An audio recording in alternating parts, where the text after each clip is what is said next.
తెలంగాణలో కొత్త ప్రభుత్వం ఏర్పడి రోజులు గడుస్తున్నాయి. రేవంత్ రెడ్డి తనదైన స్పీడ్లో ముఖ్యమంత్రిగా ముందుకు వెళ్ళిపోతున్నారు.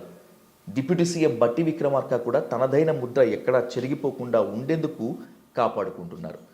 అయితే ప్రధాన ప్రతిపక్షంపై అధికార పక్షం చేస్తున్నటువంటి విమర్శలను కనుక చూస్తే ప్రతిపక్షం ఏమైనా సైలెంట్గా ఉంటుందా అంటే బీఆర్ఎస్ కూడా తన వ్యూహాలకు పదును పెడుతోంది.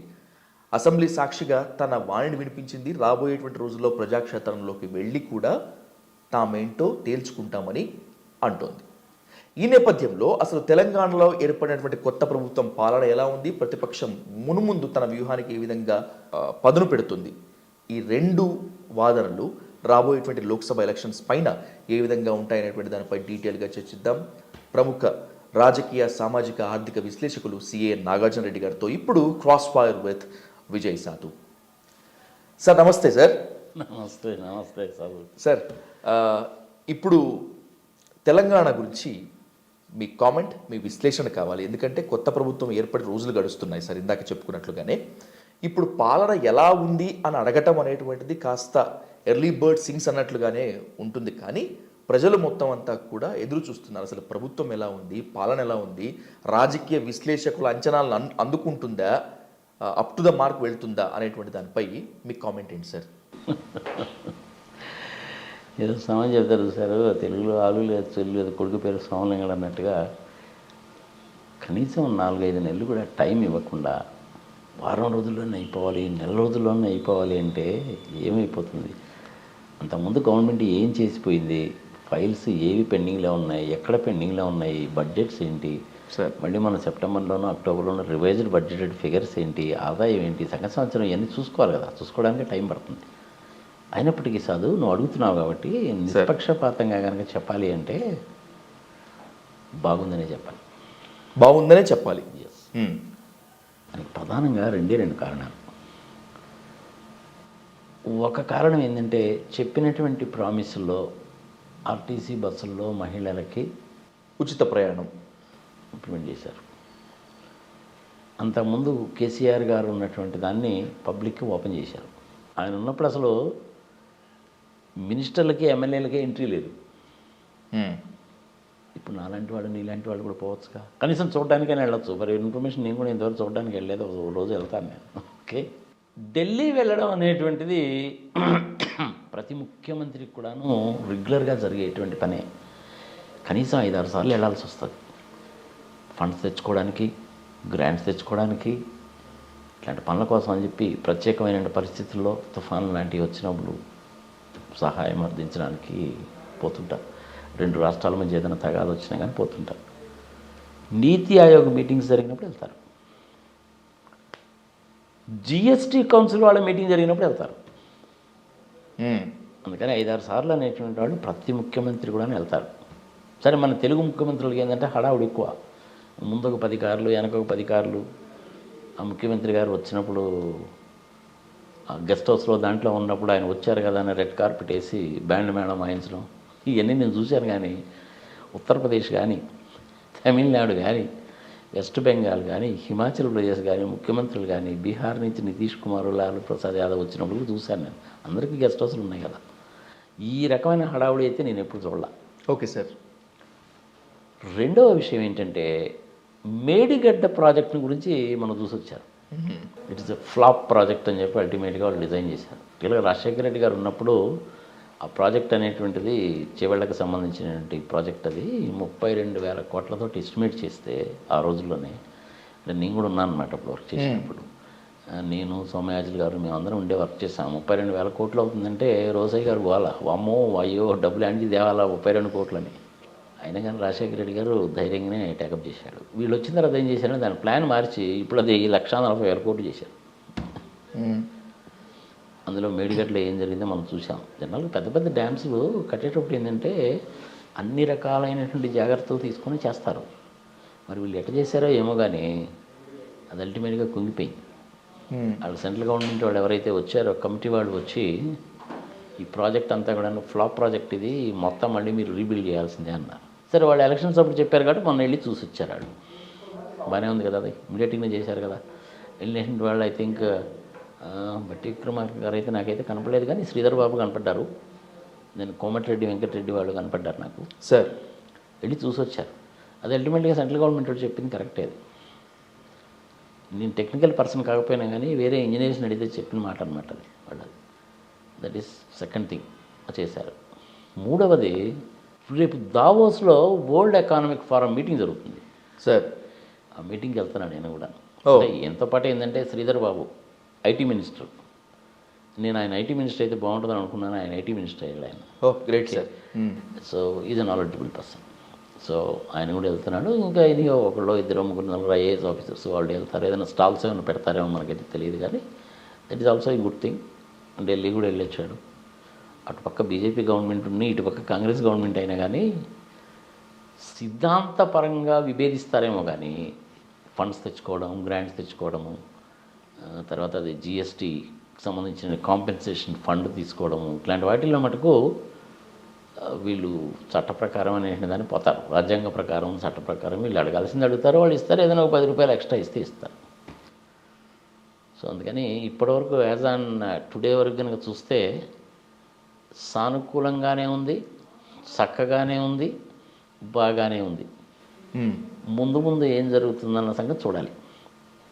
రేపు 10th క్లాస్ ఇంటర్మీడియట్ ఎగ్జామినేషన్లో మళ్ళీ పేపర్స్ లీక్ అయినాయని చెప్పి అప్పుడు గొడవ చేశారు కదా. అవును సార్. సో ఈసారి గట్టి చర్యలే తీసుకుంటారు. ప్రతి దానికి కూడాను 2 సెట్లో 3 సెట్లో పేపర్లు తయారు చేస్తారు.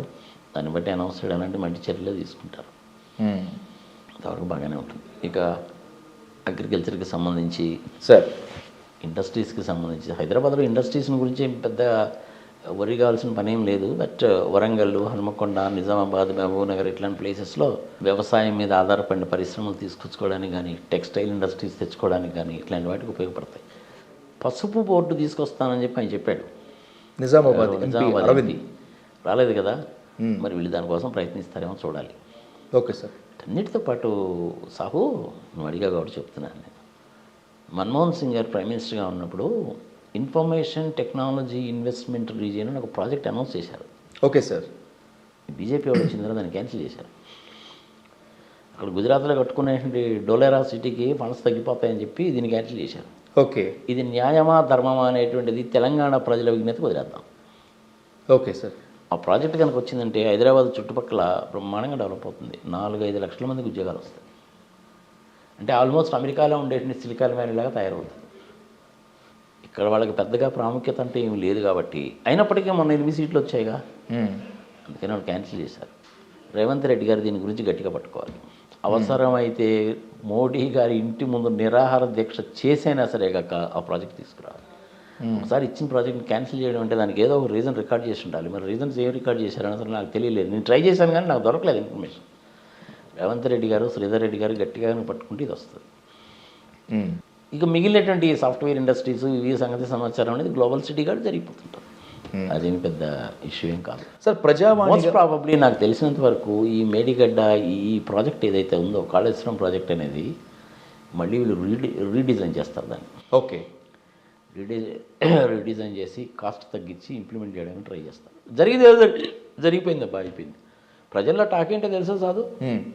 Let me tell you very frankly, ఎవరు ఏమనుకున్నా సరే, ఈ కాళేశ్వరం ప్రాజెక్ట్ అనేటువంటిది మొదలుపెట్టిన తర్వాత ఇంచుమించుగా 40,000 కోట్ల రూపాయలు భోంచేశారు వీళ్ళు అప్పళంగా అనేటువంటిది ప్రజల్లో ఉన్న టాక్.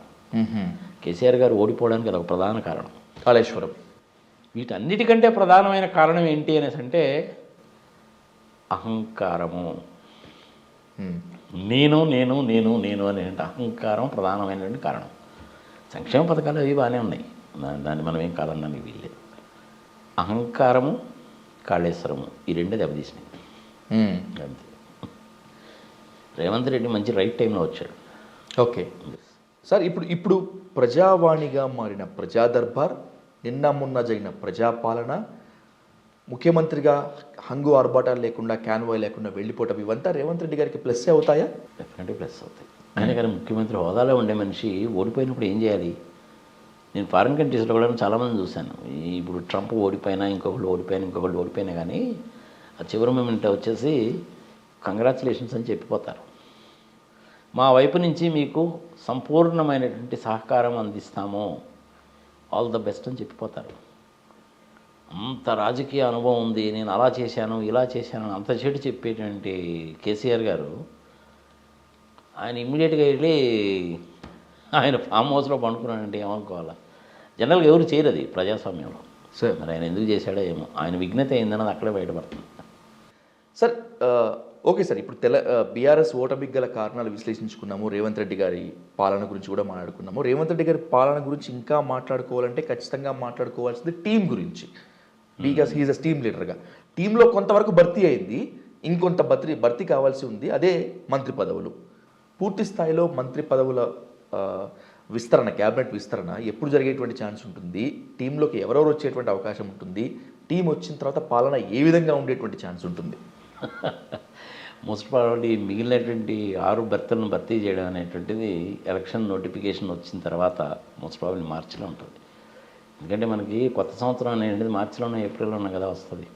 అవును సార్. ఆ టైంలో గిఫ్ట్ ఇచ్చినట్టుగా అనౌన్స్ చేస్తారన్నమాట. ఎవరిని అనౌన్స్ చేస్తారు అనేసి అంటే మటుకు మళ్ళీ అగైన్ $1 బిలియన్ వస్తున్నాయి. అది కూడా కాంపిటీషన్ చాలా హెవీగా ఉంది. కొంతమందిని సాటిస్ఫై చేయాల్సిన వాళ్ళు ఉన్నారు కదా. లేడీస్లో అయితే మటుకు ఇద్దరికి ఇచ్చేశారు కదా సార్. వాళ్ళిద్దరు కూడా వరంగల్ జిల్లా నుంచి వచ్చారు. అందులో మన ఆమె వాట్సర్ని సీతక్క, అలాగే కొండా సురేఖ. కొండా సురేఖ నాకు కూడా బాగానే తెలుసాము. She's an excellent personality. భార్యాభర్తలు ఇద్దరు కూడా. నాకు సంబంధించిన క్లయింట్కి సంబంధించిన కంపెనీ ఇనాగ్రేషన్ పిలిస్తే వచ్చిందమ్మా. చాలా సింపుల్గా ఉంటుంది మనిషి కూడా.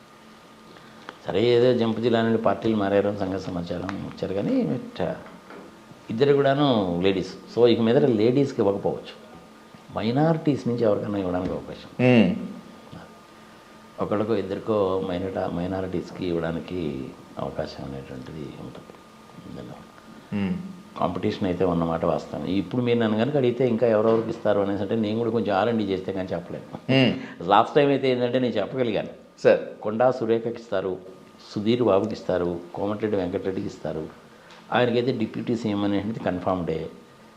అలాగే మన శీలం ఆయన పేరేంటి, వాట్స్ హిస్ నేమ్, ఖమ్మం నుంచి ఎలక్ట్ అయ్యాడు చూడండి, పొంగులేటి శ్రీనివాసరెడ్డి, ఆయనకి ఇస్తారని చెప్పి అనుకున్నాము. అదే ఖమ్మం నుంచి తుమ్మల గారికి.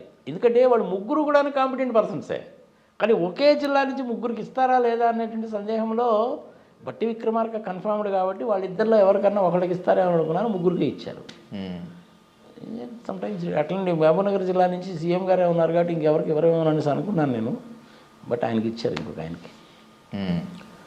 సో అందుకని నల్గొండ నుంచి బాగానే ఉంది, మహబూబ్ నగర్ నుంచి బాగానే ఉంది, మరి ఖమ్మం నుంచి బాగానే ఉంది. మిగిలిన ఏరియాస్ నుంచి చూడాలన్నమాట. అని బాగానే ఉంటుందని అనుకుంటాం. దయచేసి మళ్ళీ నన్ను అడగబాక, ఈసారి ఎవరెవరికి ఇస్తారు సార్ అని అడగబాక. నేను ఇంకా R&D చేయలేదు. ఎవరికి ఇచ్చినా ఏం చేసినా మీరు నేను కోరుకున్నా ఇంకెవరు కోరుకున్నా సుభిక్షంగా ఉండాలి, సుపరిపాలన అందించాలనే కోరుకుంటాం కదా సార్. ఏం పర్లేదబ్బా, వచ్చేటువంటి 5 సంవత్సరాలు ఇంకొక 5 సంవత్సరాలు 10 సంవత్సరాలు కూడాను తెలంగాణ రాష్ట్రానికి ఏమీ దిగులేదు, సుభిక్షంగానే ఉంటుంది, ఎక్సలెంట్గానే ఉంటుంది. ఏమి దాని గురించి ఏమి వర్రీ కావాల్సిన పని లేదు. టీచర్ ఉద్యోగాలు కొన్ని భర్తీ చేయాల్సింది ఉంది, మోస్ట్ ప్రాబబుల్ అది చేస్తారు సార్. మిగిలిన పథకాలన్నీ కూడా కంటిన్యూ అవుతాయి. ఈ కాళేశ్వరం ప్రాజెక్ట్ని మటుకు మళ్ళీ రీడిజైన్ చేయక తప్పదు. అది పెద్ద వైట్ ఎలిఫెంట్ అయిపోతుంది. పవర్ బిల్లే చాలా వస్తుంది. అవును సార్. దాన్ని రీడిజైన్ చేయాల్సిందే. గ్రావిటేషనల్ ఫోర్స్ మీద వాటర్ వచ్చేసిన విధంగా దాన్ని కనుక రీడిజైన్ కనుక చేస్తే ఖర్చు తగ్గుతుంది, ఉపయోగంగా ఉంటుంది. ఒకసారి ఏమవుతుందంటే సాహు, నీకు నష్టం వచ్చినా సరే నడపాల్సిందే. సరే ఇప్పుడు TSRTC ఉందనుకోండి, సంవత్సరానికి ఒక 500 కోట్లు నష్టం వచ్చినా సరే నడపాల్సిందే, లేకపోతే ప్రైవేట్ వాళ్ళు దోచేస్తారు.